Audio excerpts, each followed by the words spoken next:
¿Qué tal? Muy buenas tardes, saludos en Extremeño.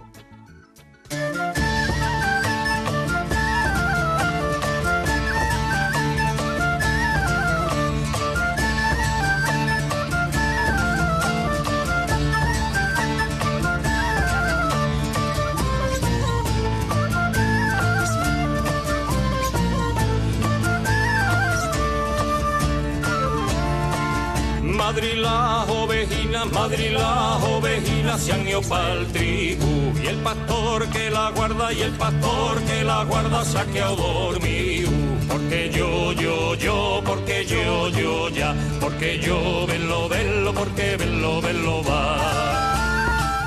Pues ya me gustaría a mí poderles saludar en extremeño, pero la verdad es que me tengo que poner al día y tengo que hacer un curso intensivo con OSTEC para aprender a hablarlo.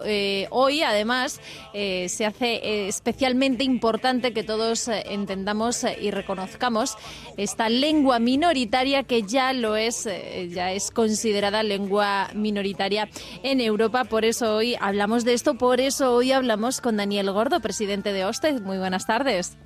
Muy buenas tardes, muchas gracias. Un saludo de todo el equipo de la tarde. Teníamos muchas ganas de hablar contigo, Daniel, para comunicar también la noticia a nuestros oyentes, a los extremeños que nos escuchan, porque el Consejo de Europa ya la ha incluido en su 5º informe de Carta de Lenguas Minoritarias. Así es que de enhorabuena, ¿no? Sí, enhorabuena, pero mucho, ¿no? Llevamos tiempo trabajando en esto, entonces cuando consigues un reconocimiento de esto, del fruto del trabajo, pues te sientes ahí como muy muy contento, ¿verdad? Claro, lógicamente. Además, esto ayuda de alguna manera, esta inclusión ayuda de alguna manera, como digo, a que no se pierda la lengua, a que también las administraciones se den cuenta de la importancia que tiene esto, ¿no? Porque la vuestra a veces es una batalla un poco complicada, ¿no? Claro, ¿no? Me acuerdo que una entrevista que hicieron hace unos meses, ¿no? Una sección que tiene el periódico A Contracorriente, ¿no? Sí, era como muy gráfico, ¿no? La descripción, pero es así, es decir, lo bueno de este reconocimiento, porque ya teníamos un reconocimiento previo, por ejemplo, de UNESCO, ¿no? Es decir, que UNESCO es el que reconoce, es un organismo de la ONU que reconoce Cáceres como patrimonio de la humanidad, por ejemplo, ¿no?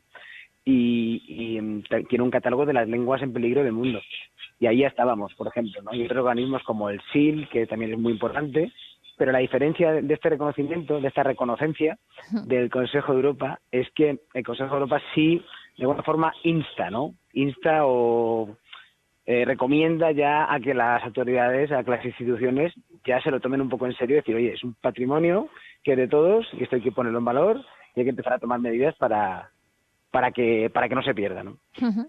¿Qué cosas tenemos que hacer? ¿Qué os gustaría a vosotros que a partir de ahora se empezara a trabajar? Vosotros como asociación ya intentáis llevar la lengua a cada rincón donde se quiera escuchar, donde se quiera aprender, organizáis charlas además en cualquier sitio que os llamen y os la propongan. Vosotros estáis haciendo ese trabajo, pero ¿qué es lo que tenemos que hacer ahora mismo como sociedad extremeña para potenciarlo, para que no se pierda, para darle el valor que tiene? Claro, es decir, el primer paso es precisamente este que comentas, que hacemos en los pueblos, ¿no? Cuando vamos a dar charlas, también hemos empezado en los colegios, incluso en CPR, ¿no? Es decir, para el personal docente. El primer paso es el quitarnos este complejo, ¿no? Es decir, esta sensación como de que toda la vida nos llevan diciendo de que mal hablamos, que no, eso es castellano mal dicho, eso está mal dicho, así no se dice, ¿no? En el colegio, en castigos de así no se escribe, vuelve a escribirlo bien. Es decir, el primer paso en cualquier proceso de estos es lo primero, quitarte el miedo, ¿no? Y porque realmente esto es lo importante, ¿no?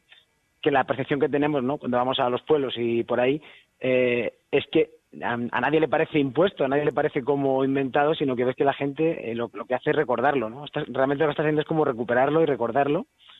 Así que ese es el primer paso, es decir, el dejar de pensarlo, dejar de ver algo nuestro, algo que es patrimonio de todos los extremeños, dejar de verlo como algo cateto, atrasado, antiguo, y verlo como lo que es, ¿no? Es decir, una lengua minoritaria porque tiene pocos hablantes, porque está amenazada, pero una lengua con la misma dignidad que un castellano, que un inglés o que un francés. Efectivamente, al final se trata de eso, ¿no? De desmarcarnos un poco de esa visión, de esa imagen que tenemos de nuestra lengua, bueno, pues una forma de hablar que, como tú dices, incluso algunas veces pues hemos denostado mucho, ¿no? Pensando que era pues incultura o pensando que era pues eso, una manera un poco antigua de expresarnos, cuando en realidad se trata, bueno, pues de lugares. Yo pienso que además esto ha ocurrido en ciertos lugares donde sí que se ha conservado mucho. Gracias a eso podemos hoy tener conocimiento de ella, en ciertas comarcas o en ciertas localidades donde se ha conservado mucho la lengua, ¿no? En Serradilla, por ejemplo, y donde me imagino que sí, que han tenido más problemas a la hora de pues escribir de repente una palabra que han escuchado toda la vida en casa y que les digan, no, es que esto está mal, esto es una falta de ortografía o esto es un error gramatical, ¿no? Sí, luego, por ejemplo, en Serradilla, precisamente, fuimos con el programa de Comando Actualidad y nos llamaron, ¿no? Oye, ¿dónde podemos grabar el extremeño? Digo, yo creo que mejor pueblo donde más conciencia tienen, ¿no? Y más orgullo y menos avergüenzan. Vamos a Serradilla, pero sin embargo, aún así, ¿no? Les dije, preguntad a la gente que os encontréis por la calle y tal. Digo, pregúntales una cosa. Digo, pregúntales que, oiga, ¿y usted cuando habla así como usted habla, qué le dicen? Ah, hijo mío, pues a mí me dicen que yo parlo mal, que yo todo lo digo mal. Le digo, y se sorprendían hasta los del Comando de Actualidad. Dice, nos hemos encontrado que lo llaman chapurreado, no sé qué, o sea, dice, pero mal. Dice, el único sitio que hemos encontrado de todo el reportaje que hemos hecho por toda España, ¿no? Es decir, y eso que es Serradilla, ¿no? O sea, ya no te digo el resto de pueblos, o sea, que es muy corriente, ¿no? El avergonzarte o si ves que viene alguien de fuera, alguien que es un forastero, ya cambias de forma de hablar. Pues cuesta mucho hablarlo, pero de ahí a que está en peligro de extinción. Pero claro, es decir, las pruebas, o sea, lo que nosotros lo que hemos hecho desde OSTEC, es decir, cuando vamos a los pueblos lo que hacemos es que somos nosotros los que nos ponemos en extremeño con la gente. Entonces la gente sí te contesta, sí te sigue.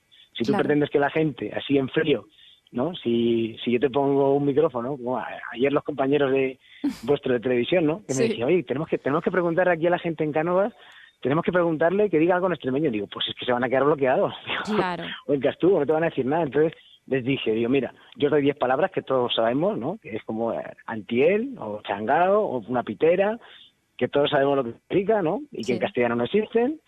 Y digo, entonces, si tú le preguntas por la calle diciendo, ¿usted sabe lo que es una pitera? Pues es que todo el mundo te va a decir, pues sí, bueno, pues esto es Castú, o esto es extremeño, ¿no? Claro. Es la forma, ¿no? Es decir, la forma, según la forma en que tú lo tratas, pues así se consigue verlo, ¿no? Y recuperarlo.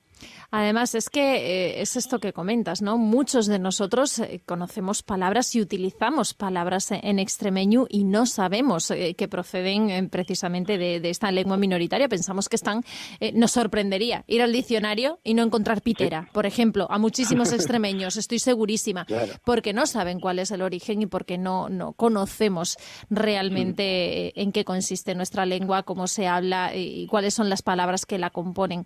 De ahí que sea tan importante este trabajo que vais haciendo vosotros, no solamente de cara al reconocimiento a nivel institucional, que esto es muy importante, lógicamente, para que se defienda, para que no se pierda, sino también acercándonos a todos los lugares que quieren aprender, que quieren realmente tener una charla informativa sobre ello, para precisamente, pues eso, en los sitios más alejados, donde además a lo mejor no se habla frecuentemente y ni siquiera las personas mayores lo recuerdan ya, pues eso, que puedan de alguna manera acercarse a él y bueno, incluso chapurrear algunas palabras, ¿no?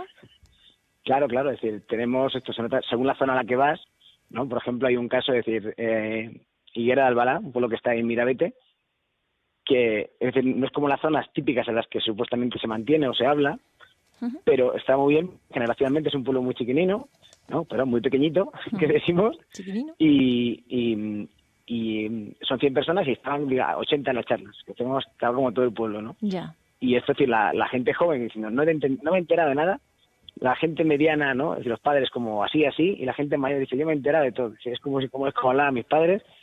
Entonces, ¿Te das cuenta? Y vuelve a haber esa conexión, como veías a los nietos preguntándole otra vez a los abuelos, pero entonces tú antes hablabas así, ¿o cómo es? No, y claro, pues claro, pero os habéis tirado toda la vida diciéndome que qué mal hablas, abuela, ya. O los padres diciéndole a los abuelos, no le hables a niños que luego es como si me asilvestraras, ¿no? Ya, sí, Esto pasa mucho de gente que está en Madrid, por ejemplo, ¿no? Y que vienen en verano a los pueblos y que cuando acaba el verano, pues te da la sensación como diciendo, uy, qué mal, ¿no? Vuelven a Madrid como después de verano hablando mal, ¿no? Ya.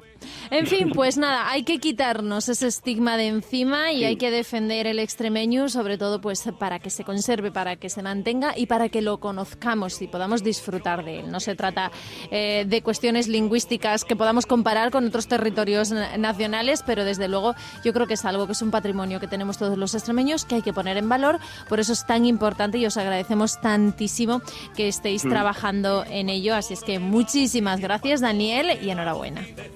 A vosotros. Un abrazo. Pues así, con esta buena noticia, arrancamos hoy la tarde de martes 14 de enero en La Tarde Contigo, en Canal Extremadura Radio, y lo hacemos también a través de nuestras redes sociales, en Facebook La Tarde Contigo y en Twitter @La Tarde Contigo. Nos acompaña en la realización Diego López, en la producción Estefanía Verdejo.